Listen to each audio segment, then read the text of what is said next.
Hey, what's up, everybody? Whoa, 75 episodes. That's right, 75 whole episodes of two Dynamite dudes on a rampage. And it is just me for this very special episode. Marcus really made an all-out effort to be here today, and I can't thank him enough for celebrating in his own special fashion by not fucking being here. So I am here, and this is Dominic D'Angelo of WrestleZone.com, and we are live right before Survivor Series happens. And yes, to talk about AEW, Dynamite, and Rampage.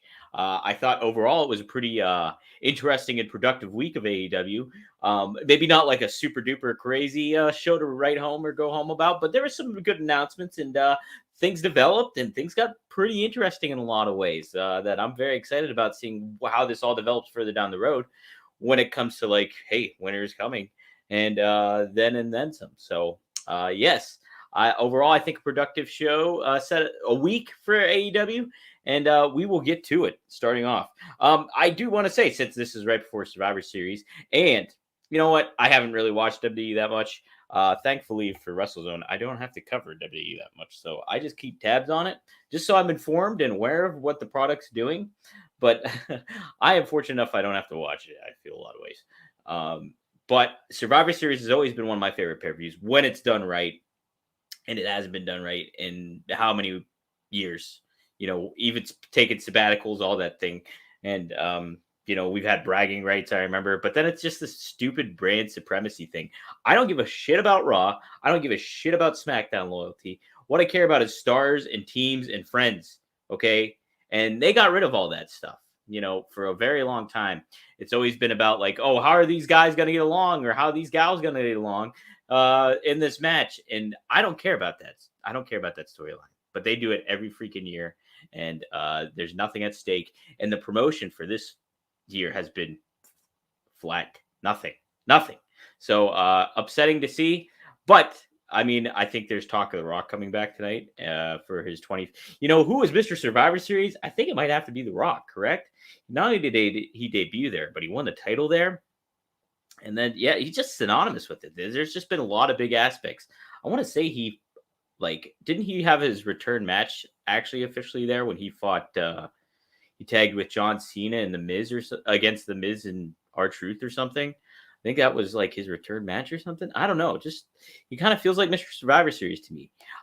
If you guys want, I want to get some few. Look at all the comments we're getting. Holy smokes. Hey, guys. What's up, Steven? What's up, Randy? Nesha? Benjamin?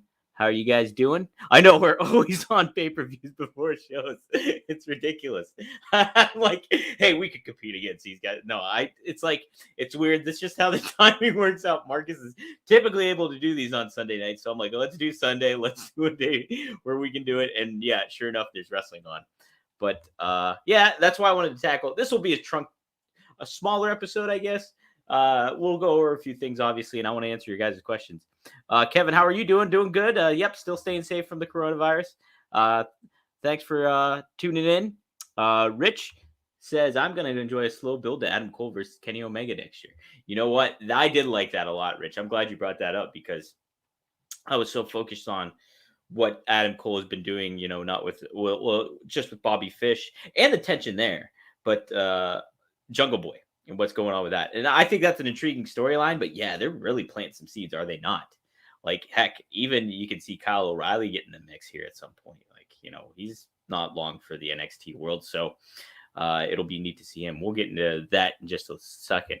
But I wanted to get your guys' opinions if you wanted to chime in. What are your thoughts? How do you think The Rock would line up in AEW? Would you like to see him in AEW? I know odds are that's probably never going to happen, but he did say he watches AEW, and this was like months ago. He wrote it. He said this on Instagram. I watched AEW, and he likes the product, and he's such a smart guy. He just knows he's like it's good that AEW is relevant because there's a hunger in the business, and you need the hunger to keep things moving, and it keeps the competition going. So Rock, one of the smartest minds in wrestling, and man, it would be very cool to see him.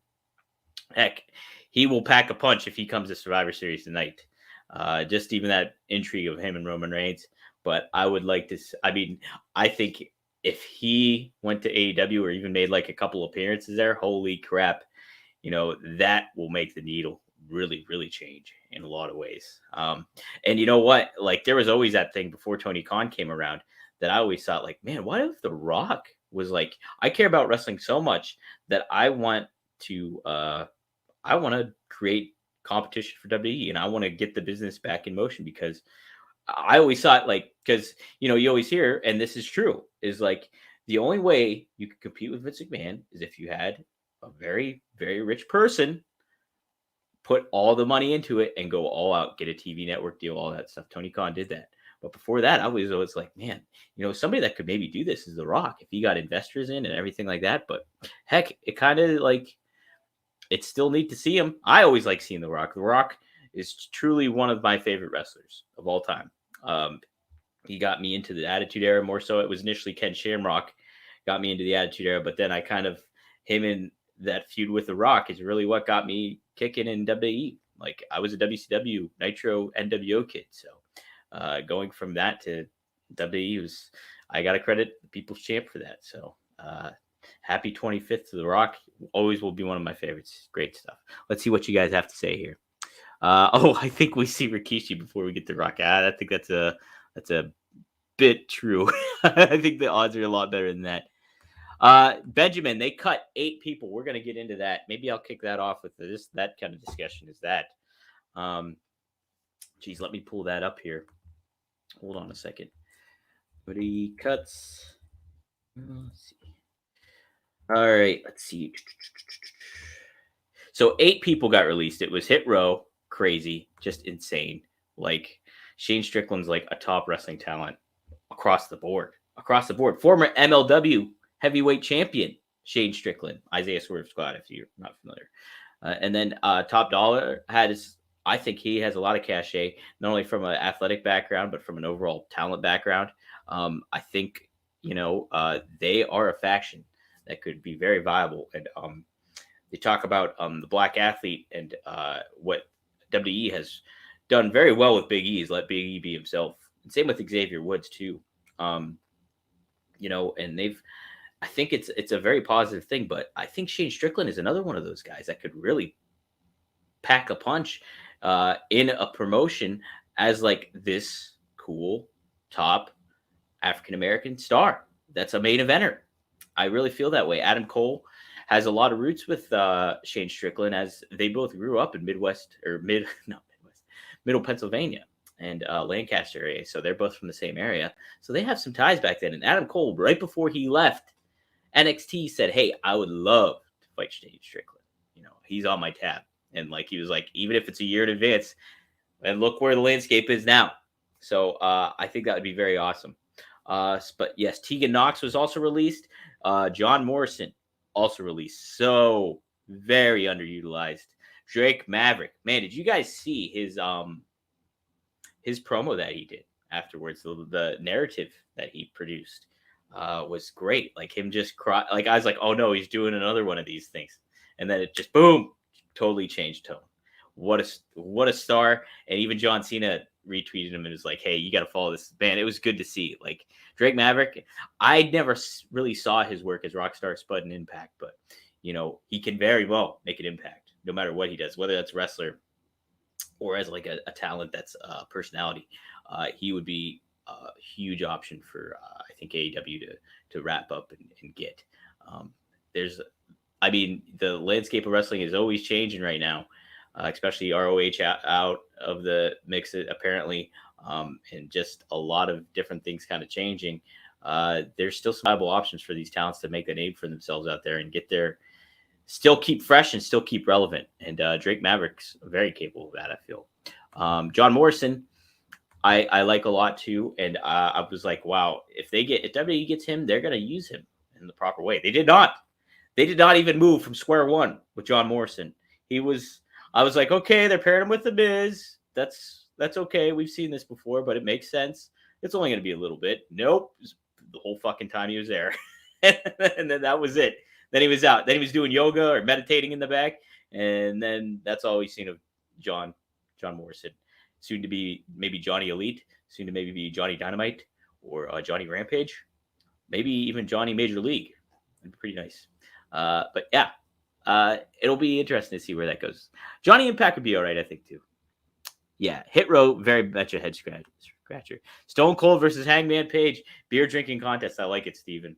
I also thought, I don't know if you guys are familiar with this talent, but Manders, he's very good. He's like a legit, like, cornbread cowboy, I think he goes by, but such a great talent that I would think you could get some legs out of a feud and story with him if you even just brought him in to feud with Hangman for a while. He's very like an old school, kind of like Mance Warner, that has ties with Mance Warner and all that stuff. I think he'd be very cool to see going up against Hangman Page. Let's see. What does James Espanto Fernando Taguay say? There are rumors that people who are worried about their jobs when Triple H came to power has been trying to undermine everything he has done.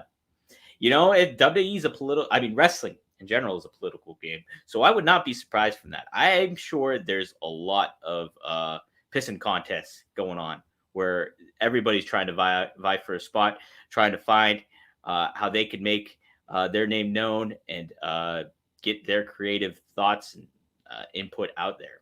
And if AAA, I really think Vince is kind of getting in. This is obviously an outsider perspective. I have no clue. But I think from just looking out and looking in, it kind of seems like Vince is intimidated and concerned just about losing his position and not being in the forefront anymore. And Triple H is the biggest threat, even though he's set him up to do that. Vince does not want to give up that spot. You know, it's very, it's very Roman Empire, is it not? And that's not a pun. I look at it. You look at the past. History repeats itself. You look at Vern Gagne, who did not know how to transition forward from his old school mindset and keeping himself relevant in the territory of AWA. The same can be said for Von Erich country with Fritz Von Erich and stuff like that, where it was like, okay, and there's to his point, it's a sense because who are you going to trust more than anybody else to operate your business but you or your family members? It gets to a point where, yeah, that makes sense, but you also have to move with the times and you have to adapt. And past top wrestling companies have not done that. And Vince obviously has a very good nest egg set up for himself when it comes to how big and global the WWE is, more than anything we've ever seen in wrestling. So I don't think that's a concern, but you know, I think it is a concern to think about as far as this booking and creative process goes, because things are going to need to be addressed here one way or another. Everything has, since Vince has gone in this route, everything has been tabled and pushed aside. It's just very weird. I feel it's very weird. Steven says Morrison could be a good fit for either Impact or AEW. Adam Cole will probably turn on the Bucks soon. Maybe. I don't know. I still think there's some legs. I think they're just planting some seeds. I think that might be the point. James says MLW can benefit the most from all these releases and with the fall of ROH. I agree. The way MLW handles things too, I think could be very easy to get these talents in for a set of tapings. And if you want to bring them back, you can bring them back. If not, you just keep going, keep plugging along. But there's intrigue in having guys. Like you look, even right now, like Alex Shelley's been brought in. Bobby Fish was brought in.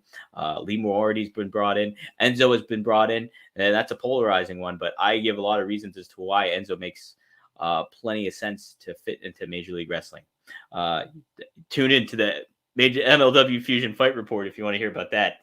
That's on episode 3. I just dropped a new one 2 days ago. Anyways, yes, MLW can certainly benefit from all this. And getting a lot of names out there, and they showcase their stars well there.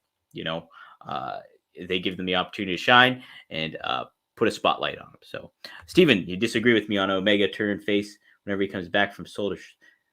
So you think he will turn face, or you don't think he's going to turn face whenever he comes back from surgery?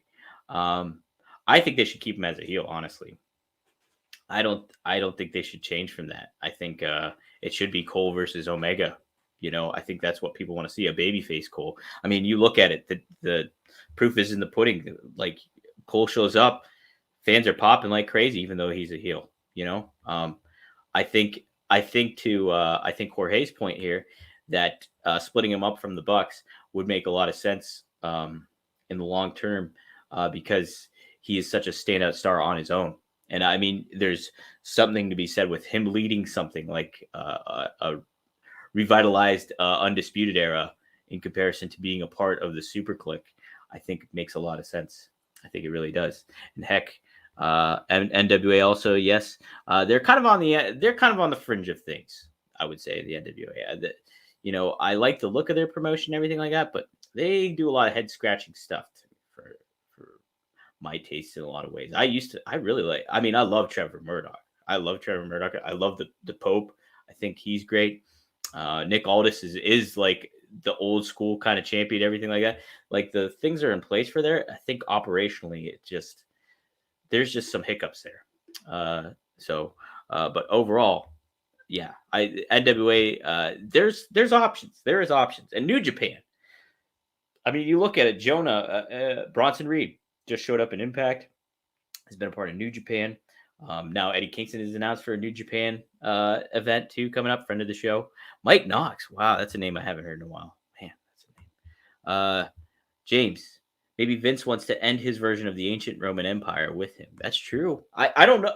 But James, I don't think he wants to end his Roman Empire. I think he wants to keep it alive as much as he doesn't want to fade out. And I mean, it's long overdue that Vince should be taking a step back from a creative standpoint. Maybe from an overall like Oracle's perspective of like, hey, this is where I want the company to go. This is the direction I want. But I mean, creatively, he's been long tapped out and long in the woods with things. John Moxley is a perfect example of that and what he's had to say about it. But yes, there's a lot of options for these guys. So this is the perfect segue for me though, is what happened to kick off Dynamite. The Hangman Page Cowboy Shit Day celebration. Really cool segment. I liked how Hangman handled himself. Very natural and authentic on the mic. And then it's just like, what a curveball. Like Daniel Bryan acting in heel mode. And he's great at being a heel. He is. I'm like, Daniel Bryan's my favorite wrestler right now. And he's one of my favorite wrestlers of all time. And I always like him positioned in the babyface role. But there's no denying that he's a great heel too. And he can play that role. I think it works. And I think this will certainly help get Hangman over. I hope he's not a long-term heel. You know what I mean? I would like to see him, like we just got introduced to him in AEW and he's starting off on this fantastic run. I would not want to see a face turn cut short. I'm fine with him playing the heel role in this fashion. And I'm sure he can get a lot of heel heat, but I would like to see him kind of like befriend Hangman at the end, ultimately at the end of all this, and see him go up against some other heels that are very viable and very, credible in that regard. But there is a lot of good baby faces going right now. So you have Punk, you have Eddie, you have Mox when he gets back, you have Darby, you have Sammy Guevara, you have Chris Jericho. So there is quite the list of baby faces. So you do need some lists of heels going on too, some hot heels happening as well. And so you do have to kind of be selective. Man, who would you guys like to see as your top heels? Okay, say you have Omega, but he's gone. He's gone. Give me some suggestions of who you'd like to see as some top heels in AEW and who would fit in those roles. And we'll discuss some of that. But I thought this was a good segment. Just the way Bryan dug into Hangman and how he's handled cowboy shit and stuff like that. Flapping his gums is what he called it and stuff while he's defended everything. And then Bryan Danielson kind of played the role of like, hey, I would fight you tonight, but you don't look like you're ready. So, very good stuff to kick off it. And this whole first 30 minutes of the show was really, really good, was it not? Because you had Bryan Danielson follow that up with a great match against Evil Uno, who was getting pops from the crowd, and so I thought very well done. They had some good stuff back and forth with Uno and Danielson. And then it just really kept into this sharp, relevant theme. I think things seemed important and matters seemed very, the flow of it all seemed very, very well done, to start off Dynamite this Wednesday. And yeah, and then right into it, we had that other tag match, Orange Cassidy and Tomohiro Ishii, part of Chaos now, and going up against the Butcher and the Blade. Oh, I love the Butcher. And I love the Blade too. So this match, and the juxtaposition of Orange Cassidy and Ishii tagging together. I mean, have you ever seen a 1,000-mile stare like Ishii had in the corner when he's getting like chopped away by the Butcher, and like the Butcher's laying it on him, and there's just, you can see the dead behind Ishii's eyes, and it's just like, oh my god, this is gonna be bad times. What's gonna happen? Sure enough, it was a great match. I really liked, how they showcased everybody. It like, again, this first 30 minutes was really, really well done. Let's see what are people saying here. Hey Jason, how are you? Survivor Series kicking off, huh? Yeah. Okay. Yeah, Steven, you think Danielson's better as a heel? You can make an argument. I think either way in a lot of ways. I really do. I mean, like his WrestleMania win at 30. I mean, it's one of my all-time favorite WrestleMania like kind of moments. So, and just being the top babyface and finally being put there was, felt way, way long overdue. But AEW has gotten a lot better since Tony Khan stripped the EVPs of creative control. Now, I don't know how much of that is accurate though, because there hasn't been that much change since the beginning, I believe, because I think maybe at the start that there was some positioning of like who's doing what and what's going on, but I think ultimately they've worked out these kinks a while ago, and maybe just to an extent, Tony Khan's just being like, okay, this is my vision, this is where I want things to go. I'm sure there's still very much a lot of input of what Kenny thinks and what the Bucks think, and obviously what Cody thinks too when he's there. What is my cat doing right now? He's doing something. All right, he's just screwing around in a bag. But yeah, I think the product has been very solid. Like overall, like what we're getting, and like people are wrestling is not as popular as it once was. It just, I mean, that's just the fact. I think there's just a lot of stimulation for folks nowadays, immediate stimulation that people, streaming services, whatever to watch, video games, things like that. Wrestling is always relevant, but it's certainly like, not dissipated, but it's just like spread thin. You know what I mean? Where it's not like you don't have as huge as an audience, but it's still relevant and big, and like I think very newsworthy topic right now. So, oh, okay. So shit's going down on Survivor Series here. AW got a lot. Yeah, okay. Like just clicked on that.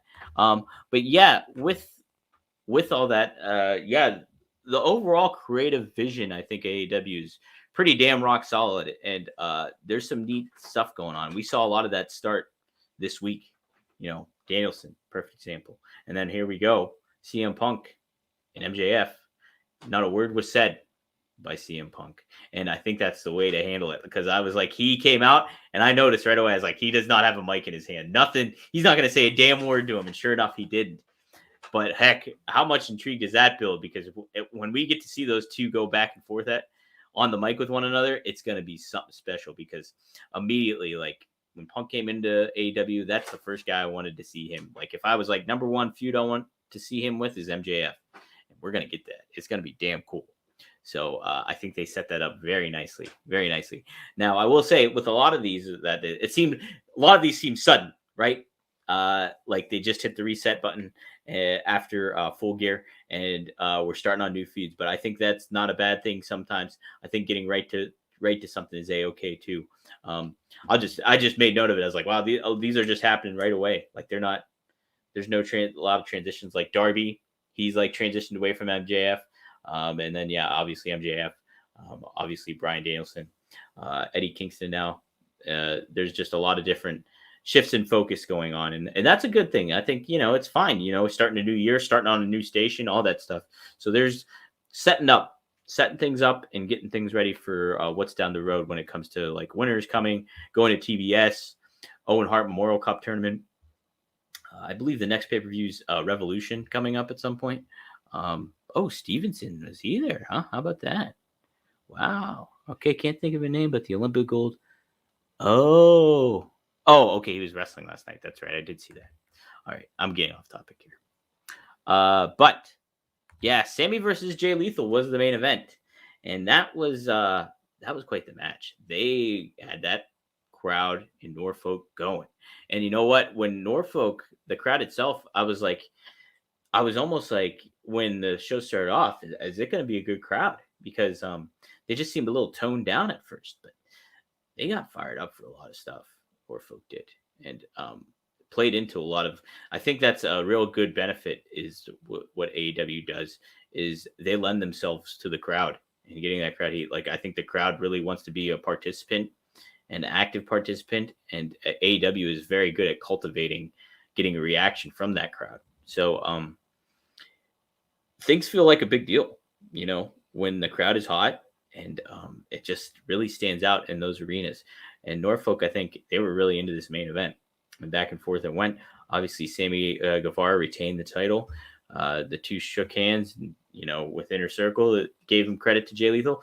Heck, I really would not mind seeing Jay Lethal in the Inner Circle. I don't think that would be a bad thing, especially like Hager potentially going away maybe for a little bit to grapple up against John Bone Jones.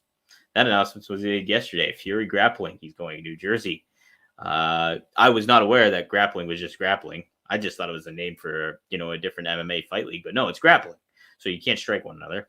And so how's that going to go down? Hager is trained in wrestling. I don't know John Bone Jones's background. I just know he's a bit of a degenerate and beleaguered, if you will, in the MMA arena. So that'll be interesting. But yeah, I think you could kind of insert Jay Lethal into the mix of Inner Circle. I would not be upset about that. Yeah, Jay and Sammy was a great match, Steven. Vince McMahon Survivor Series tonight. I can't believe Peter. Oh, yeah. Oh, my gosh. Yeah, Pete Rosenberg, he gets over in his hometown. I listened to the New York show that they have there, the Michael Kay show.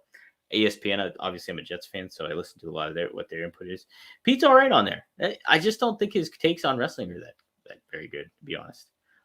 Sometimes they are, but overall, he's made some real bad takes. And I'm just like, yeah, Pete, no.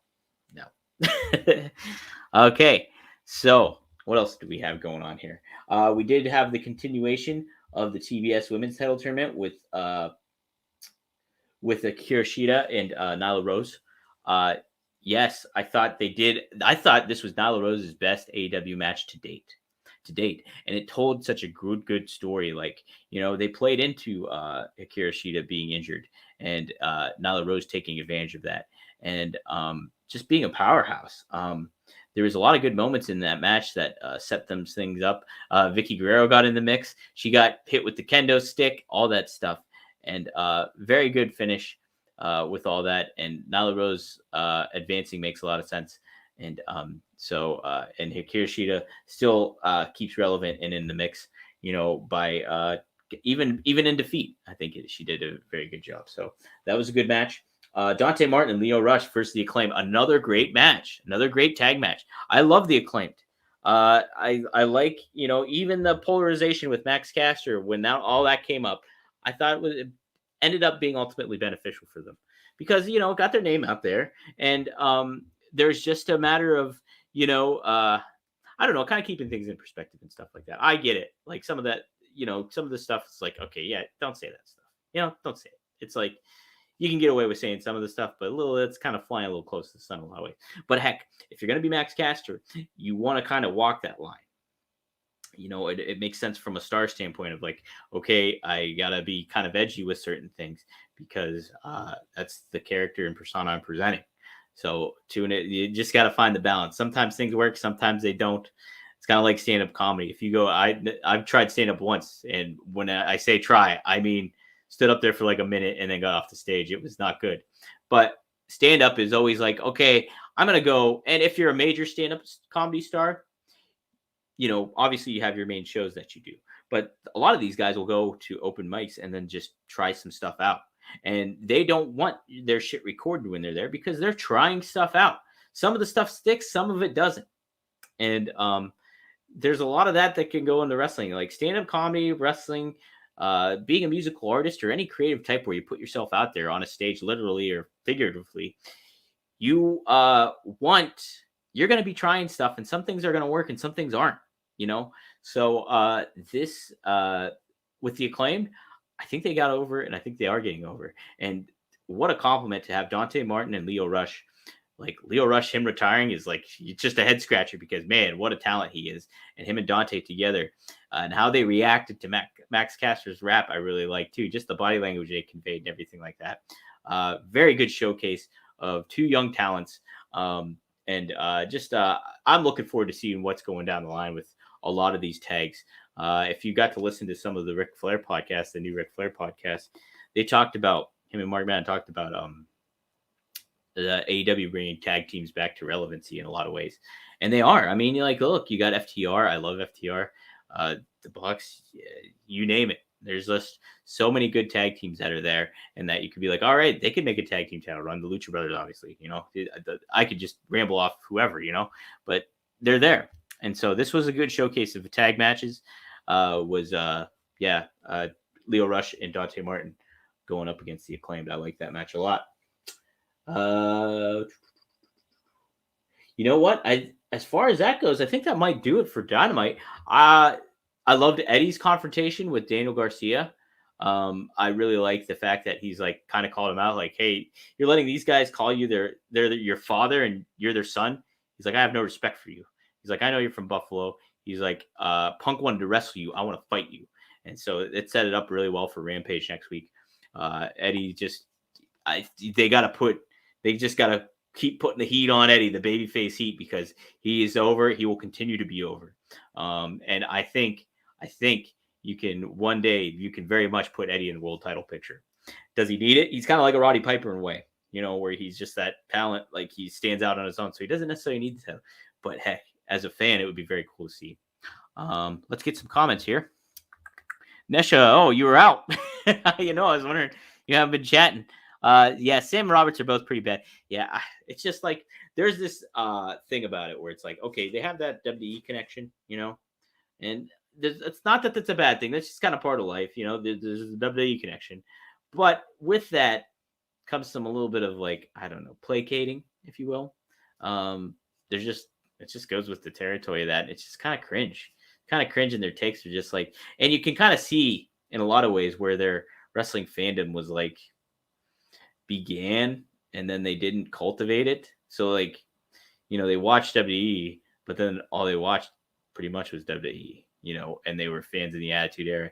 And again, I'm not faulting anybody for doing that, but if you're going to be on the television product, and I kind of like to be a little bit more well-rounded. Pete Rosenberg is just like, he seems like up and down WWE, nothing outside of those boundaries very much at all.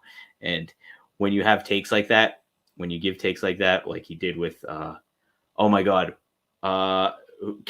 Killer Cross, one of my favorites. He had that take on Killer Cross, and I'm like, that's fucking brutal. No, him losing to Jeff Hardy's like, let it play out. This is all like, it was such a bad take, and you're just like, oh, man, come on. Killer Cross, I am pumped for him. I want to see him in AEW. I want to see him in MLW. He's gonna be great. Got such a bad shake there. Let's see. Nesha. Peacock went out, came back on my phone faster than TV. Thought the internet went out. Oh, I see. Okay, I see where the priorities lie. I'm just kidding. That's fine. No, I know. Hey, Survivor Series is on right now. What am I expecting here, huh? So, man, I thought was that a pre-show? Are they on the pre-show? Is that why? I thought this thing started at 8. Am I wrong? Maybe I should have looked it up, but I was like, 7:20 is fine. I want to finish watching football and then I'll get to kicking on here.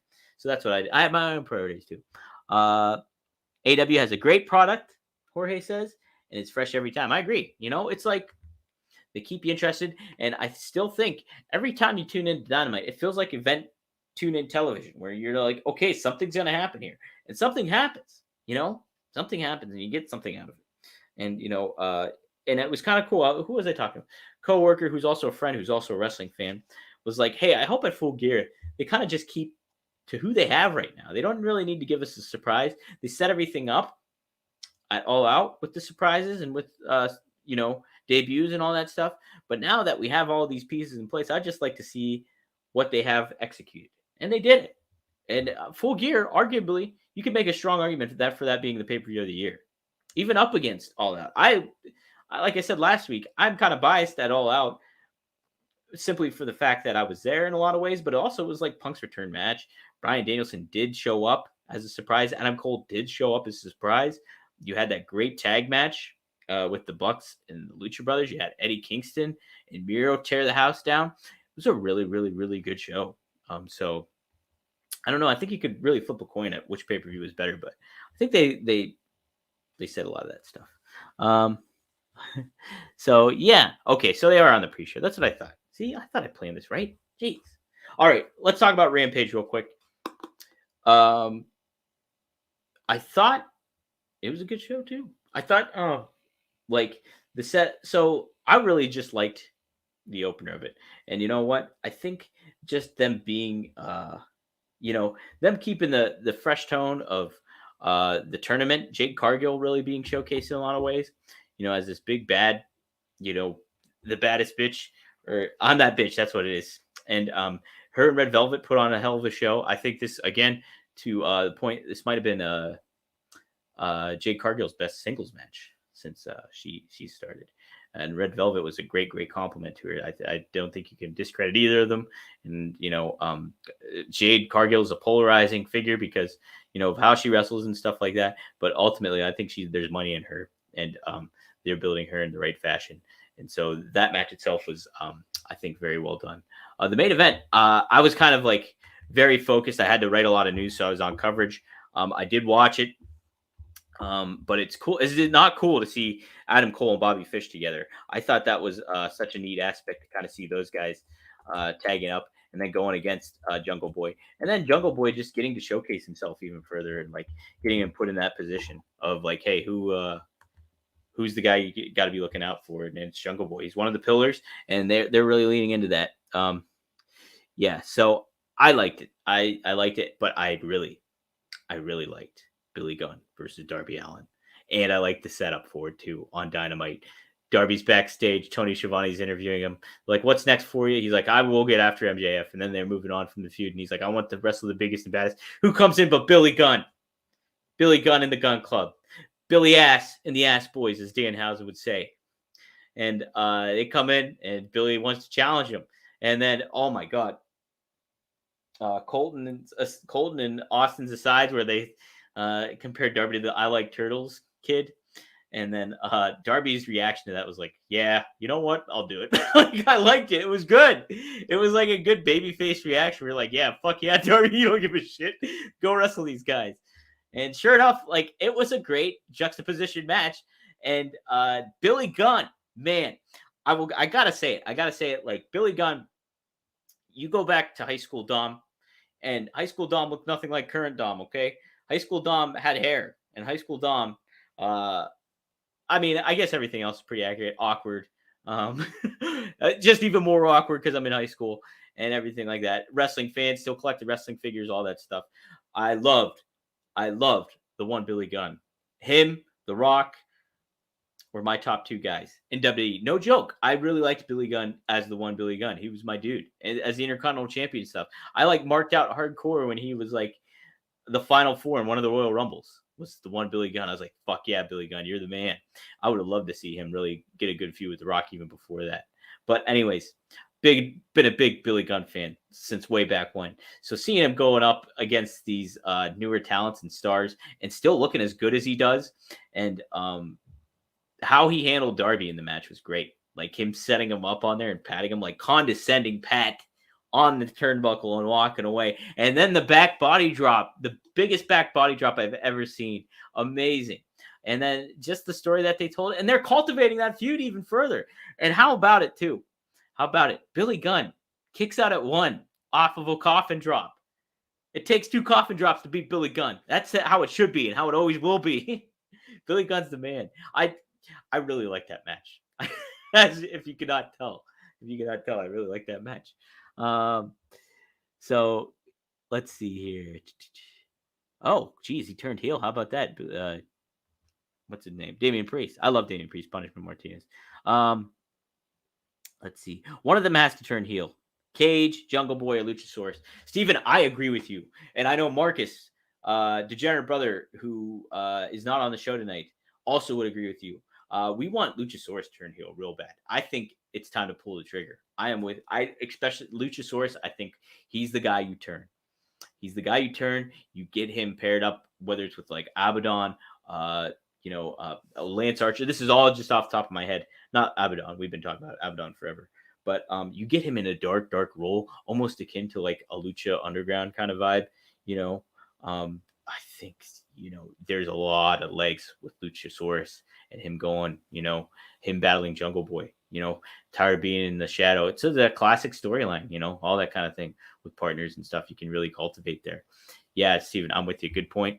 I think one of them's got to turn heel, and my pick should be Luchasaurus. Billy Gunn, a.k.a. Grandpa Gunn. I love Billy Gunn. But if you know me, I really like old athletes in general. Like, Vinny Testaverde is my number one quarterback of all time. I love the fact that Joe Flacco started for the Jets today. And even though he's like 37 and he's like been in position in a backup role, I could go on with the amount of old athletes I like. Old athletes, you put them in a starting position and then battling against Father Time. That's my number one sports storyline is old athletes fighting against Father Time. Tom Brady's doing a pretty good job at that, by the way. Yeah, I think Nesha, I think that we talked about it earlier. I think The Rock is going to show up. Billy Gunn is 58. I know, I couldn't believe it. Billy Gunn's 58. Sting is 62. I really like that showdown, though, that stare down that they had. I thought it was like, wow, you've never seen this before. These guys have been in wrestling for so long. They've really never like stared down one another or had a confrontation with one another. Here it is. Very neat. You would not see that in WWE. You would not see that. And it's a shame. I was, like I said, I listened to Ric Flair's episode podcast. And you just think about how they handled Flair there. You think about how they handle any of the legends. There was somebody else I was thinking of today that I was like, man, like anybody that goes there, they're going to be put in a comedic position or the funny man position or the foil where they get beat up or they cry or anything like that. And like these guys, when they go to AEW, whether it's in an active role or a managerial role or just an appearance role, they're treated with such respect and reverence. Like you look at Baron Von Raschke at Full Gear, they gave him a whole. Not only did they give him a moment on the screen to like get adulation from fans, but he was involved in the match in a good way, in a smart way, and so but Sting, they just have done an excellent job. They let him be Sting, and let him have the career he's wanted to end it out on. It's just like. And Billy Gunn, like he's not there every week. He's not on there every week on the television every week, but he's there. He still looks good. He still can go. And, they're not making fun of him. He kicked out of the fucking coffin drop. So it's neat to see. One of my favorite parts about AEW is that in the respect that they give to the legacy wrestlers and the legends too. So it's neat to see. I'm doing the fucking Larry Zbysko thing right. Yeah, Rick does want to wrestle again. I don't think you're going to get that out of him either. I think all these guys that have been in the ring for so long, whether you're Hogan, whether you're Terry Funk, whether you're, you name it, they're always going to have that itch to get back in the ring. Like, especially if they were one of the top stars. It's just like, I bet you Austin has that itch all the time, but he just knows he can't and that kind of thing at that. So it's just, yeah, they definitely all have that kind of vibe going. Oh man. Jason, are you a Steelers fan? I forget. Where are you from again? Are you from the Central PA? Is that you that said that? I am not a Steelers fan, but heck, I live in Pittsburgh. It's always fun when the Steelers are in the mix because the city's kind of buzzing and stuff like that, and there's a lot to go down. So I'm always up for the Steelers being in the mix. I always kind of like it when they lose a little bit. I don't know. I have a couple of friends that are very diehard Steelers fans, and they talk about the Steelers way too much. So I'm just like, all right. And plus my Jets are awful. So like, I want somebody to be miserable with me. So, okay. You're not a Steelers fan. You're a 49ers fan. Yeah. Okay. I knew the Lions are done. Oh yeah. I mean, join the club with the Lions. Holy shit. But Nesha, she's struggling with her Saints right now. Trevor Siemian can barely, I don't think he was over 50% completion percentage today. It was pretty sad looking. Join the club, everybody. Join the Loser Club. Here we are on the 70th episode of Two Dynamite Dudes. But the other host doesn't even show up to this episode. What the heck? All right. Let's see. Yeah, none of our teams are doing good. All right. Overall, a great, solid week. We got the setup, the Owen Hart Memorial Cup tournaments announced for winners coming, which is December 15th. The TBS Women's Title Tournament is still progressing, obviously.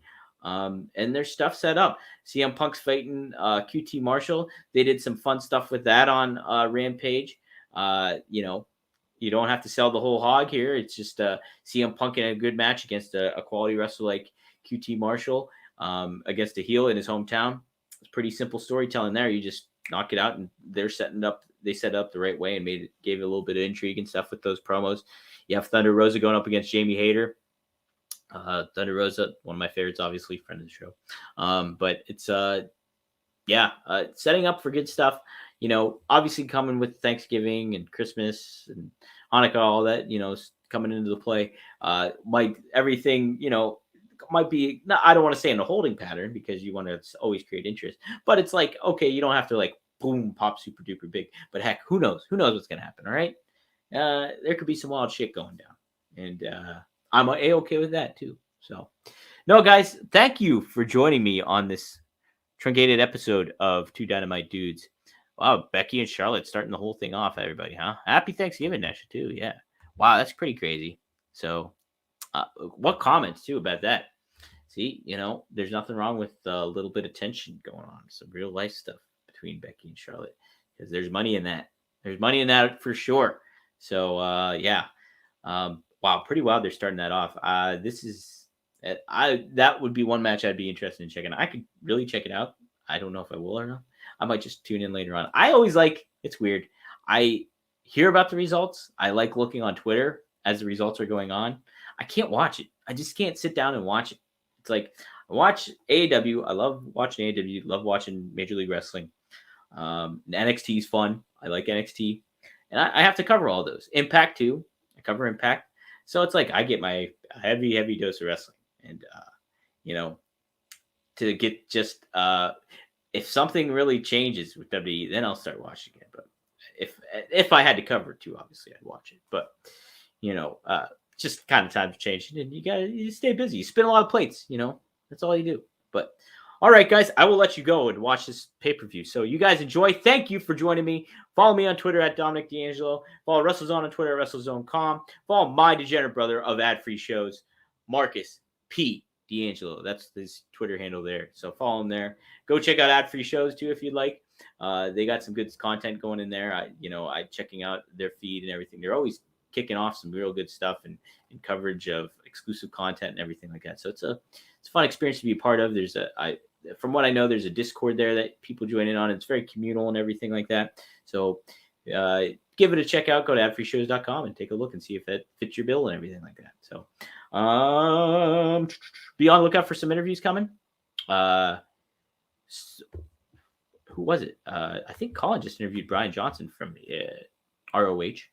And then we have a couple other ones that you can check up on there too. Oh, Mercedes Martinez is up there. So they got an interview. Bill, I believe, did the interview with her. Our editor, Bill Pritchard.